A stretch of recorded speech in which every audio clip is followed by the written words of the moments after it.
Welcome to Infotech Addis channel. በዛሬው ኤፒሶድ የእንግሊሽ ቱቶሪያል ለጀማሪዎች እንግሊዘኛን እንማማር ከጀማሪዎች ጋር ኤፒሶድ 13ን ይዘንላችሁ መተናል። ለቻናላችን አዲስ ሆናችሁ ሰብስክራይብ፣ ላይክ እና ሼር አድርጉት። previous ኤፒሶዶች ላይ parts of speechን ታገኛላችሁ፣ የንግግር ክፍሎችን በተጨማሪም ስለ self introduction ወይ ራሳችንን እንዴት ማስተዋወቅ እንችላለን፣ ስለ adverb እና adjective ልዩነት በምን ወይ እንደምንጠቀምባቸው በፎርማል እና ኢንፎርማል የሆነ የራስ ማስተዋወቅ ዘዴ በተጨማሪም ለስራ ኢንተርቪው እንዴት ራሳችንን ኢንትሮዲዩስ ማድረግ እንደምንችል ራሳችንን ማስተዋወቅ እንደምንችል አይተናል። ለቻናላችን አዲስ ሆናችሁ እንግሊሽ ከኛ ጋር መማር ለምትፈልጉ subscribe, like እና share አድርጉ። ወደ ዛሬው ኤፒሶድ ስንገባ ዛሬ if condition ነው ይዘንላችሁ የመጣ ነው።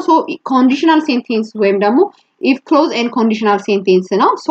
ይሄ basically የተለያየ ኤግዛም ስትፈተኑ ወይም ደግሞ ንግግርም ላይ conditional type 1 type 2 type 3 type 0 ስላለ zero conditionalም ስላለ grammatical error እንዳትሳሳቱ ያረጋችኋል ማለት ነው። ሩሎቹን የግራመር ሩሎቹን እንነግራችኋለን። ቤዚክ ነው ለጀማሪ ነው። ጀማሪ ካልሆናችሁ ይሄ ለእናንተ አይደለም። basically አራት ኮንዲሽናል ሴንቴንሶች አሉ። በእንግሊዘኛ ቋንቋ ላይ አራት ኮንዲሽናል ሴንቴንሶች አሉ። each type ሁለት ፓርት አለው። እያንዳንዱ ደግሞ ከአራቱ ኮንዲሽናል ሴንቴንስ ውስጥ እያንዳንዱ ደግሞ ሁለት ክፍል አለው። if clause እና main clause የምንለው if clause and main clause ይባላል። ኤግዛምፕሉን ከማየታችን በፊት መጀመሪያ ዲፋይን እናድርገው። ምንድነው ዜሮ ኮንዲሽናል? ሞስትሊ እንደውም ሰው ዜሮ ኮንዲሽናል የሚባለውን አያውቀውም። ዜሮ ኮንዲሽናል የምንለው ጀነራል ትሩዞች ሁሌ ትሩ የሆኑ ሲቹዌሽኖች ሁሌ ትክክል የሆኑ ሲቹዌሽኖችን በዜሮ ኮንዲሽናል እንገልጻለን። መቼም ያ ኮንዲሽን ሁሌም ትሩ ነው የሚሆነው ዩኒቨርሳል ትሩዝ የሆነ ነገር ወይም ደግሞ በየጊዜው happen የሚያደርግ የሚፈጠር ነገር ሲሆን ዜሮ ኮንዲሽናልን እንጠቀማለን። if I go to school I get up at 7 both if clause main clause present tense ነው የሚሆነው። if clause present tense ነው main clause present tense ነው የሚሆነው። whenever I go to school I get up at the same time ይሆናል ማለት ነው። main clause if clause the same ነው የሚሆነው the same present tense ነው የሚሆነው ማለት ነው። whenever I go to school I get up at the same time ማለት ነው። if I go to school ትምህርት ቤት የሚሄድ ከሆነ 7 ሰዓት እነሳለሁ። I get up at 7 ሰዓት። ይሄ ሁሌ happen የሚያደርግ ነው። በየቀኑ happen የሚያደርግ ነው። ማለትም ትምህርት ቤት በሄድኩኝ ጊዜ ሁሉ happen የሚያደርግ ነገር ነው። if you park your car on a double yellow line you will pay fine. will አይደለም you pay a fine ነው። this is a present tense ይሄኛው present tense ነው። if clause በpresent tense ነው main clause በpresent tense ነው። እዚህኛው ጋር double yellow line ወይም ደግሞ ድርብ የሆነ ቢጫ መስመር ላይ መኪናህን ወይ መኪናሽን ፓርክ ካደረግሽ ወይ ካደረክ you will pay will አይደለም you pay a fine ማለትም ትቀጫለሽ የሆነ ያህል ገንዘብ ትከፍያለሽ ማለት ነው። እዚህ ጋር you pay a fine ሲል በፕሬዘንት ቴንስ ነው ሜን ክሎዙን የሚገልጽልን በፕሬዘንት ቴንስ ነው የሚገልጽልን። ምክንያቱም ምንም መቼም ሊሆን ይችላል ያንን መኪና ደብል የሎ ላይን ላይ በሚያቆምበት ወይም ፓርክ በሚያደርግበት ሰዓት ይሄ አይነት ቅጣት ይቀጣል ማለት ነው። every time happen የሚያደርግ ነገር ነው። present simple tense ነው ለሜን ክሎዙ ለኢፍ ክሎዙ ምን እንጠቀመው።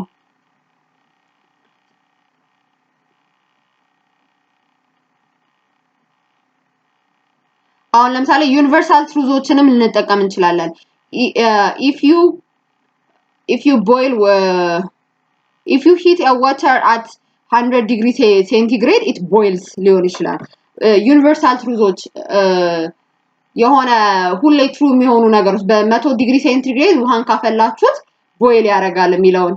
እንደዚህ አይነት ነገሮችንም በዜሮ ኮንዲሽናል መግለጽ እንችላለን ማለት ነው። the second type first conditional ወይም ደግሞ conditional type 1 ነው። conditional type 1 if clause present ነው የሚሆነው main clause ደግሞ future or ደግሞ will plus verb 1 ነው የሚሆነው ማለት ነው so the first conditional refers to the present or future most of the time first conditional sentence are used to speculate about possible situations that can happen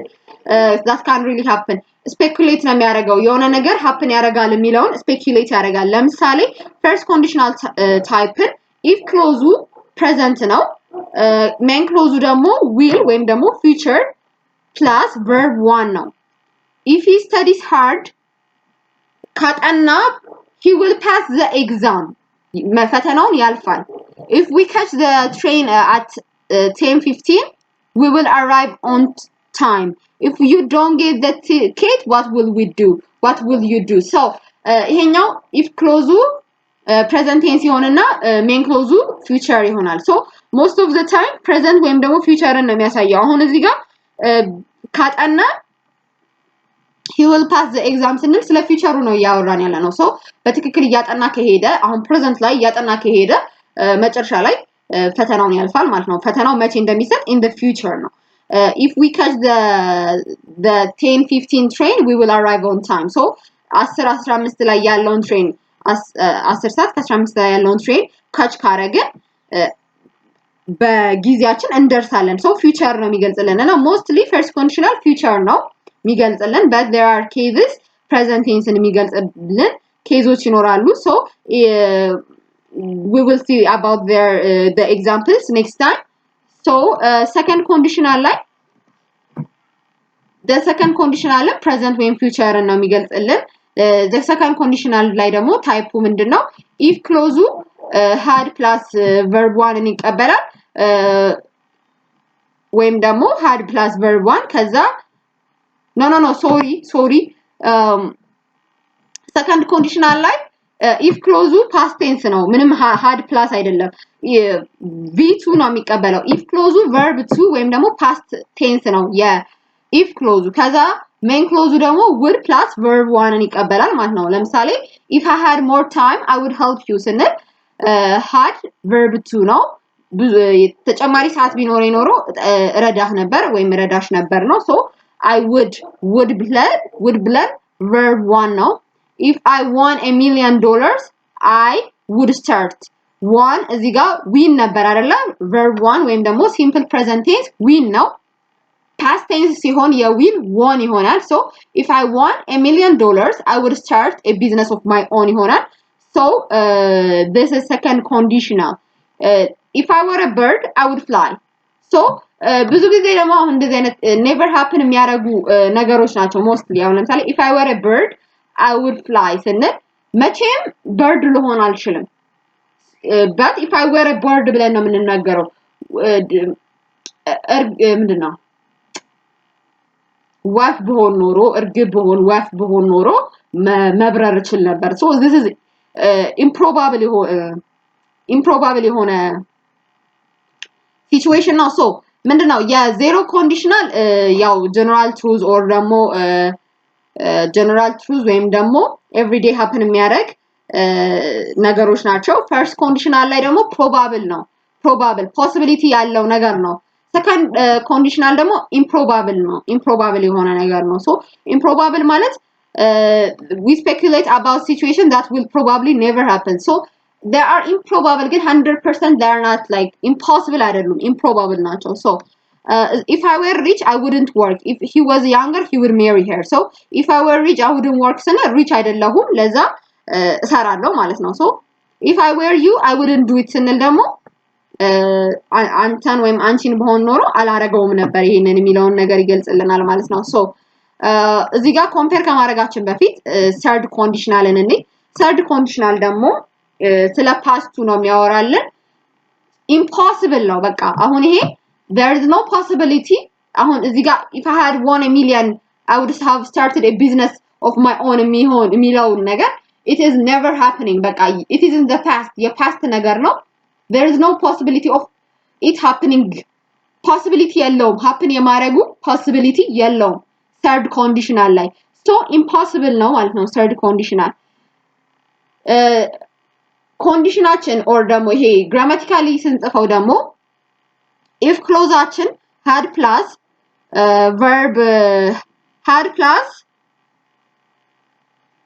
verb 3 ነው had plus verb 3 ከዛ main clauseአችን ደግሞ would have plus verb 3 ነው would have plus verb 3 ነው so third conditional አንደኛ ምንድነው impossible ነው ስለ past ነው የምናወራው ለዛ already happen ስላደረገ ነገር ስለሆነ ያ ነገር happen የማድረግ possibility condition የለው ምንም happen የማድረግ possibility የለው impossible ነው if I had won a million I would have started a business ስንል ምንም አይነት ብር አላሸነፍኩም ቢዝነስም አልጀምርም በቃ I would have started አሸንፌ ቢሆን ኖሮ ነው ይሄ ገና ለገና ያኔ ድሮ አሸንፌ ቢሆን ኖሮ in the past ማለት ነው ሌላኛው example if he had met her he would have told her so አላገኛትም አልነገራትም so this is impossible የሆነ ነገር ነው ያወራለን ያለ ነው if we had practiced we wouldn't have won the match so most of the time ይሄ regretን ለመግለጽ ወይም ደግሞ happen ያላረገ ነገር ለመግለጽ ስለሆነ third conditionልን በዚህ way እንጠቀመዋለን ፎርሙም እንደነገርኳችሁ if clause had plus verb 3 ነው had plus verb 3 ነው main clause ደግሞ would have plus verb 3 ነው ማለት ነው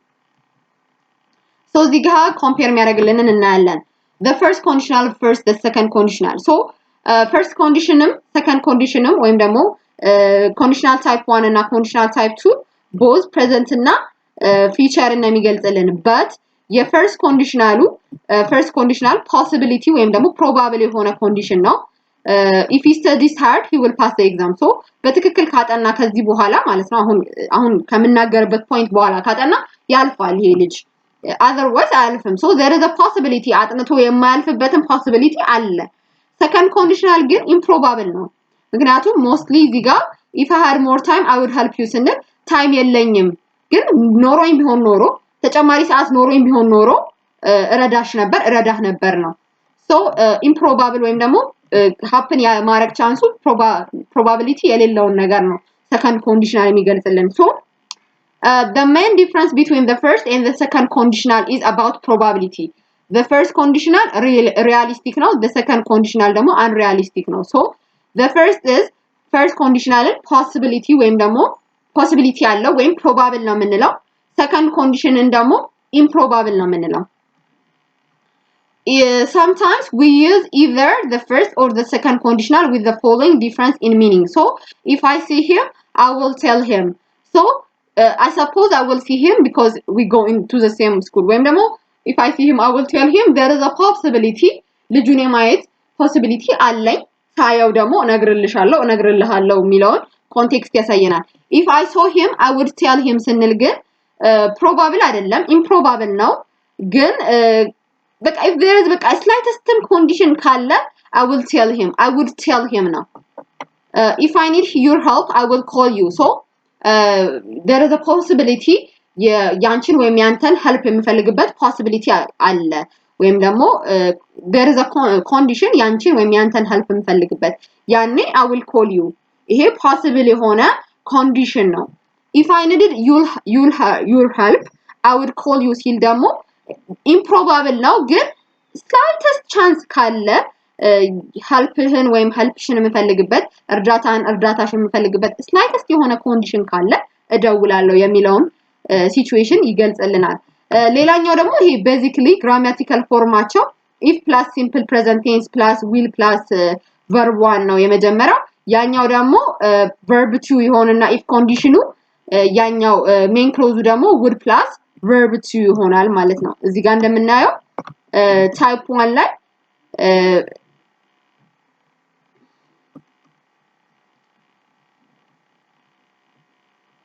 if you have finished your dinner you can ask for the bill if you are feeling tired you take a rest if he's a good skier he might make it if apart from the basic forms if plus present tense plus will and if plus past tense plus would we can use other verb forms as the first and the second conditional sentence so sometimes ማለት ነው ይሄ type 1 እና type 2 ግዴታ በዚህ grammatical form ያልተጻፉትን type 1 እና type 2 ልንላቸው እንችላለን ለምሳሌ if you have finished your dinner you can ask for the bill ስንል ከጨረሽ ቢል ወይም ደግሞ ገንዘብ ምንድነው ሂሳብ ልክፈል የሚለው መጠየቅ ትችያለሽ ወይም ትችላለህ የሚለው ኮንቴክስት ስለሚገልጽልን እንደ ታይፕ 1 እንደ possibility ምክንያቱም ልክ ትጨርሺ ተናገሪ ስለሆነ possible ነው possible የሆነ possibility ወይም probable የሆነ condition የሚገልጽልን type 1 ነው if you are feeling tired take a rest እየደከመሽ ወይ ምን እየደከመ ከሆነ ማረፍ ትችያለሽ የሚለውን ኮንቴክስት ነው የሚገልጽልን ሶ type 1 ግዴታ በእንደዚህ አይነት grammatical situation ብቻ አይደለም የሚጻፈው ማለት ነው type 2 ደግሞ if I knew his address ወይም ደግሞ if conditionaችን በverb to ጽፈን ግዴታ ያኛውን would plus verb 1 ማድረግ አይጠበቅብንም አሁን ለምሳሌ እዚህ ጋር if ብቻ if የሚለው ፓርት ብቻ past አድርጎት I might go see him ነው የሚለው so there is a possibility ወይም improbable ነው actually ግን like a probable possibility ካለ type 2 ይሆናል ማለት ነው so if I knew his address I might go and see him ስንል conditional type 2 ነው የሚሆነው third conditionalንም እንዳለየ ነው there is a impossible ወይም ደግሞ ምንም probability እንደሌላቸው ስለሆነ ያየ ነው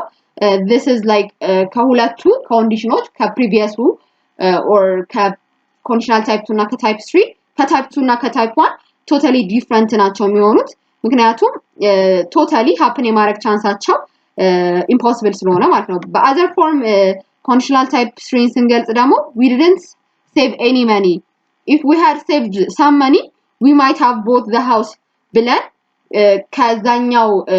grammatical አጻጻፍ ለየት ባለ መልኩ በዚህ way ይዘንላችሁ ልንመጣ እንችላለን she wasn't there and I wasn't sitting next to her but if she had been there I would have been sitting next to her ይሄ ራሱ አንድ impossible ወይም ደግሞ conditional type 3 example ይሆናል ማለት ነው so next slide with more complicated የሆኑ examples